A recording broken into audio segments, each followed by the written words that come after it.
परम मंगलमय परात्पर अखिलेश्वर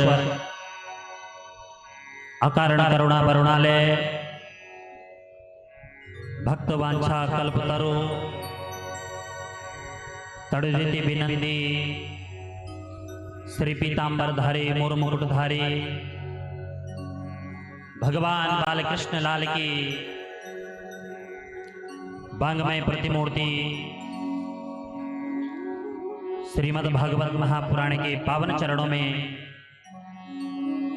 आप और हम सब लोग कोटि कोटि वंदन करते हैं।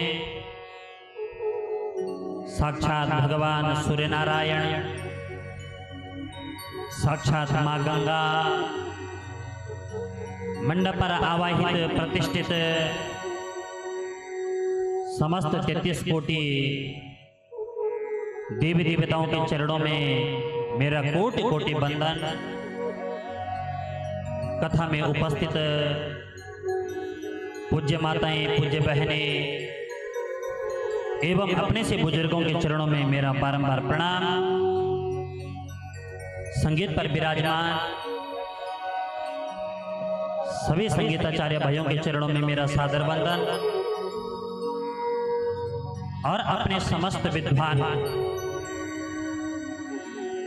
भू देवताओं के चरणों में मैं कोटि कोटि वंदन करता हूं। आइए चतुर्थ दिवस की इस पावन पवित्रमय कथा में प्रवेश करें। भाग्योदहेन बहुजन्म समार्जितेन सत्संगमम चलवते पुरुषो यदावे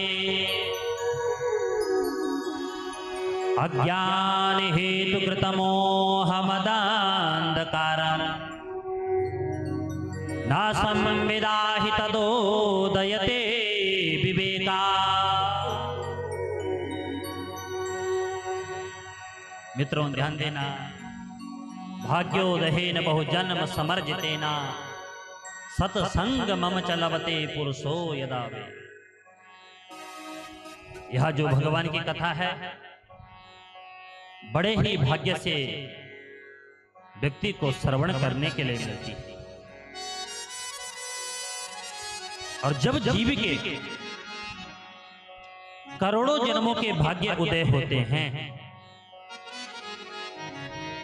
तब नारायण मनुष्य के जीवन में यह भागवत की कथा आती है।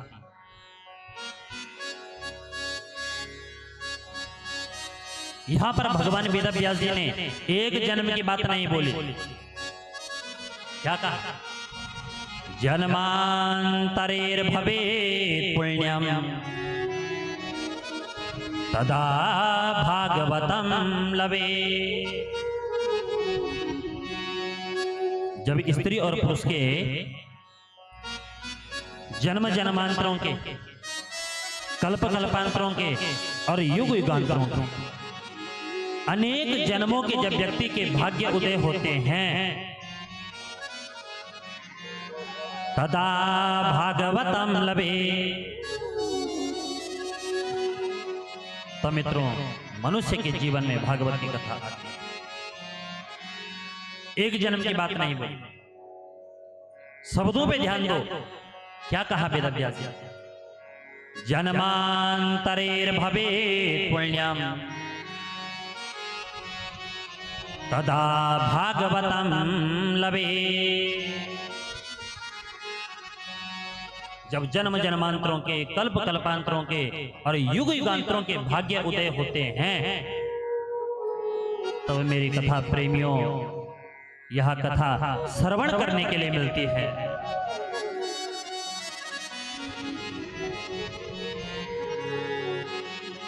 स्वयं देवता लोग सोचते हैं यदि यह भगवान की कथा हमें श्रवण करने के लिए मिल जाए तो हमारा जीवन भी धन्य हो जाता।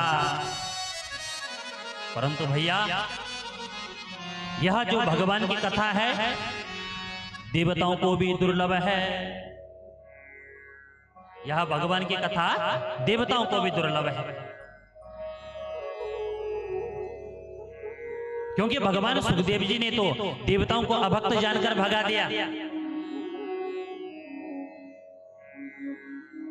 भगवान सुखदेव जी ने कहा, देवताओं तुम कथा के अधिकारी नहीं हो, अभक्त जानकर भगा दिया। और देवता लोग सोचते हैं यदि यह कथा हमें श्रवण करने के लिए मिल जाए तो हमारा जीवन में धन्य हो जाता। परंतु मेरी माताओं ध्यान देना, मेरे भाई लोगों ध्यान देना, भगवान की जो ये कथा है केवल इस पृथ्वी लोक पर होती है।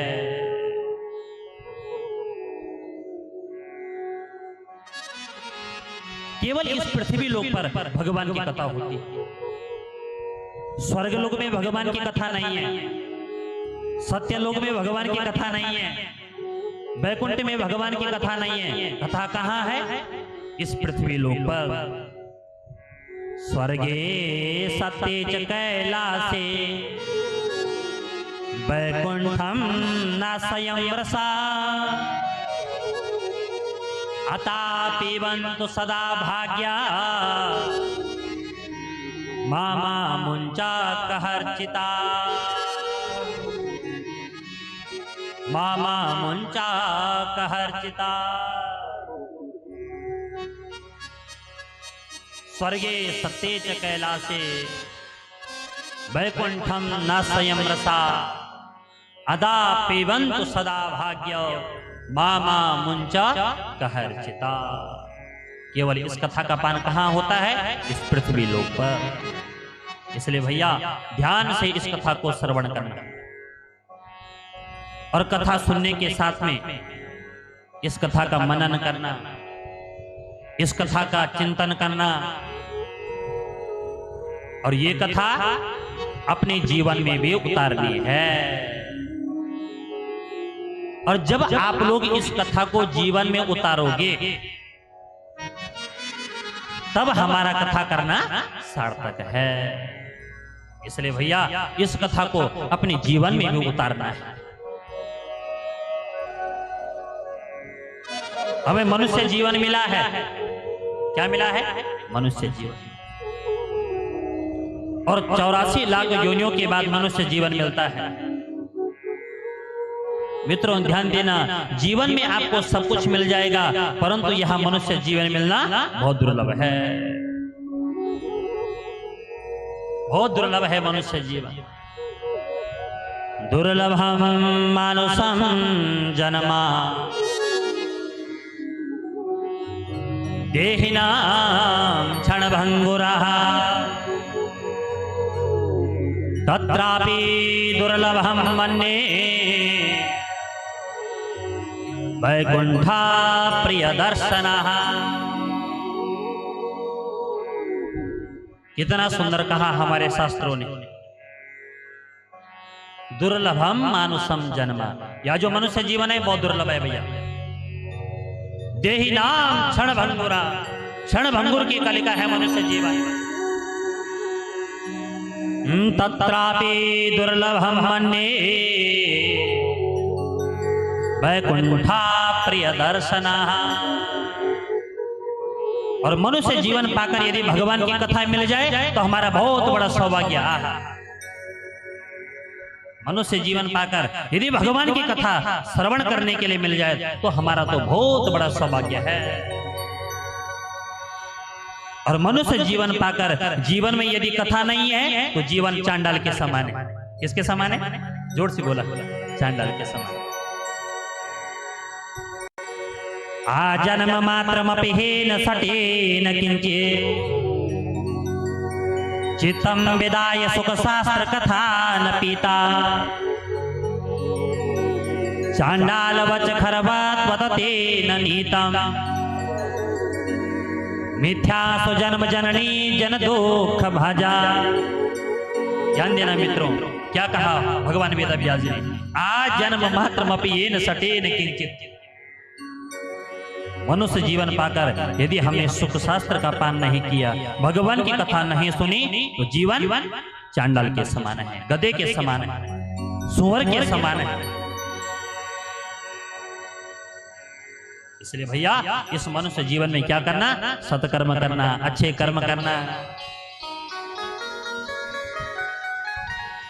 आप और मैंने कथा में श्रवण किया था। भगवती सती ने अपने शरीर को त्यागा